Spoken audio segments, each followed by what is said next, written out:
প্রয়াত মুকুল রায়, বয়স হয়েছিল ৭১। রাত প্রায় ১:৩০ নাগাদ সল্টলেকের একটি বেসরকারি হাসপাতালে শেষ নিঃশ্বাস ত্যাগ করেছেন বর্ষিয়ান এই রাজনীতিক। ছেলে শুভ্রাংশু বাবার মৃত্যু সংবাদ নিশ্চিত করেছেন। মুকুল রায় প্রয়াণের খবর ছড়িয়ে পড়তেই রাজনৈতিক মহলে শোকের ছায়া নেমে এসেছে। ভুল হয়, জীবনে উন্নতির পথে সাফল্যের সিঁড়ির প্রতি ধাপে ছড়ানো থাকে ভুলের পরাগ। তবে উন্নতির শিখরে গিয়ে বোকার মতো ভুলের অনেকখানি মূল্য চোকাতে হয়, যা পারেননি বঙ্গ রাজনীতির চাণক্য। ভুল চালে রাজনৈতিক জীবনের শেষটা ভালো হলো না মুকুল রায়ের। বঙ্গ রাজনীতি থেকে অপ্রাসঙ্গিক হয়ে যুগল ভবনের দোতলায় ঘরবন্দি হয়ে কাটল জীবনের বাকি সময়টা। কত অল্প সময়ে বঙ্গ রাজনীতি থেকে কার্যত বিস্তৃত হয়ে গেলেন একদা চাণক্য মুকুল রায়। তবে বঙ্গ রাজনীতিতে মুকুল রায়ের উত্থান ছিল যে কোনো রাজনৈতিক নেতার কাছে যথেষ্ট ঈর্ষণীয়। ডানপন্থী রাজনীতিতে বাকিদের মতো কংগ্রেসের হাত ধরেই ছাত্র রাজনীতি থেকে উঠে এসেছিলেন সামনের সারিতে। ১৯৯৮ সালে তৃণমূল কংগ্রেস প্রতিষ্ঠিত হওয়ার সময় মমতা বন্দ্যোপাধ্যায়ের সঙ্গেই কংগ্রেস ছেড়ে চলে আসেন তৃণমূলে।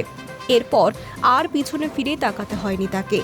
উত্তর ২৪ পরগনার কাঁচরাপাড়া থেকে দিল্লির রাজনীতি। মুকুল রায় কর্তৃত্ব দেখেছে দেশ। সাংগঠনিক রাজনীতিতে তার অভিভাবকত্বের রকেটের মতো ছুটেছে তৃণমূল।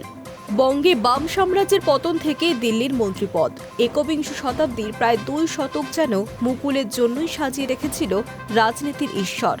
রাজ্য রাজনীতিতে তৃণমূলের সেকেন্ড ইন কমান্ড হিসেবে উঠে আসেন তিনি। তার একের পর এক কূটনৈতিক চাল এবং দলের বিপুল সাফল্যের জেরে বঙ্গ রাজনীতিতে চাণক্য উপাধি দেওয়া হয়েছিল তাকে। সেই ১৯৯৮ সাল থেকে ২০১৫ সাল পর্যন্ত তৃণমূলের সর্বভারতীয় সাধারণ সম্পাদক পদে ছিলেন তিনি। তার নেতৃত্বে বাংলা তো বটেই, ত্রিপুরা, অসম সহ উত্তর পূর্বের রাজ্যগুলিতেও নিজেদের বীজ বপন করে ঘাসফুল।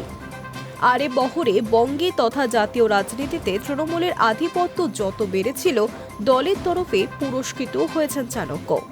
২০০১ সালে জগদ্দল কেন্দ্র থেকে বিধানসভা নির্বাচনে জয়লাভ করেছিলেন তিনি।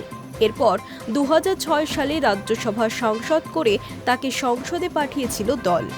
২০০৯ থেকে ২০১২ পর্যন্ত রাজ্যসভায় তৃণমূলের দলনেতা ছিলেন। ২০০৯ সালে ইউপিএ ২ সরকারের নৌ পরিবহন মন্ত্রকের প্রতিমন্ত্রী নিযুক্ত হন। এরপর ২০১১ সালে রাজ্যে পালা বদলের পর মমতা বন্দ্যোপাধ্যায় রেল মন্ত্রক থেকে পদত্যাগ করলে রেল মন্ত্রকের প্রতিমন্ত্রী হন মুকুল রায়। এরপর ২০১২ সালে রেলমন্ত্রী দীনেশ ত্রিবেদী রেলের ভাড়া বাড়ালে মমতা বন্দ্যোপাধ্যায় তাকে সরানোর দাবি তোলেন এবং রেল মন্ত্রক দেওয়া হয় মুকুল রায়কে। তবে মমতা মুকুল সম্পর্কে অবনতি শুরু সারদা ও নারদার মতো একের পর এক দুর্নীতি প্রকাশ্যে আসার পর। অভিযোগ ওঠে তলে তলে বিজেপির সঙ্গে যোগাযোগ শুরু করেছেন মুকুল। এমনকি মুকুলের দায়িত্বে থাকা ত্রিপুরাতে খারাপ ফল হয় তৃণমূলের। এরপর ২০১৭ সালে পাকাপাকিভাবে তৃণমূল ছেড়ে বিজেপিতে পা রেখেছিলেন মুকুল রায়। রাজনৈতিক জীবনের সাফল্যের চূড়ায় উঠে মুকুলের এই সিদ্ধান্ত নিয়েও প্রশ্ন উঠেছে বারবার। বিজেপি যোগের পর শুরুটা অবশ্য ভালোই ছিল তার। অভিজ্ঞ মুকুলের ওপর দায়িত্ব ছেড়ে নিশ্চিন্ত ছিলেন বিজেপির কেন্দ্রীয় নেতারা। ২১ নির্বাচনের আগে প্রশ্ন উঠেছিল মুকুলবিহীন তৃণমূলের অস্তিত্ব নিয়ে। তবে ২০২১ খারাপ ফল এবং বঙ্গ বিজেপির নানা লবির লড়াইয়ের মধ্যে পড়ে কার্যত কোণঠাসা হয়ে পড়েন একদা তৃণমূলের সেকেন্ড ইন কমান্ড।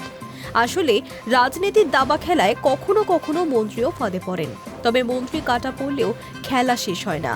বঙ্গে বিজেপিকে ক্ষমতা পাইয়ে দেওয়ার লক্ষ্য নিয়ে যে মুকুল বিজেপিতে এসেছিলেন, লক্ষ্যে ব্যর্থ হওয়ার পর ২০২১ সালের ১১ জুন ফের তৃণমূলে ফেরেন মুকুল রায়। তখন অবশ্য তিনি বিজেপির বিধায়ক।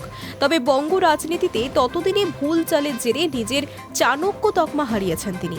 একই সঙ্গে হারিয়েছেন বিধানসভায় বিধায়ক মুকুলের বিশ্বাসযোগ্যতাও। তৃণমূল যোগ দিলেও মুকুল খাতায় কলমে বিজেপির বিধায়ক হয়েই থেকে গিয়েছিলেন।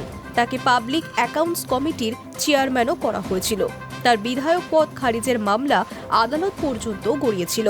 কলকাতা হাইকোর্ট খারিজের রায় দিলেও সেই সিদ্ধান্তের উপর অন্তর্বর্তী স্থগিতাদেশ দিয়েছিল সুপ্রিম কোর্ট। ২০২১ সালে স্ত্রীর মৃত্যুর পর থেকেই তার শারীরিক অবস্থার অবনতি শুরু হয়। যুগল ভবনের দোতলায় নিজেকে কার্যত বন্দী করে ফেলেছিলেন মুকুল। দীর্ঘদিন ধরে ডায়াবেটিসে ভুগছিলেন তিনি, পাশাপাশি ডিমেনশিয়াও ছিল তার। মাঝে মধ্যেই হাসপাতালে ভর্তি হতে হতো। সম্প্রতি ভর্তি ছিলেন নিউ টাউনের এক বেসরকারি হাসপাতালে।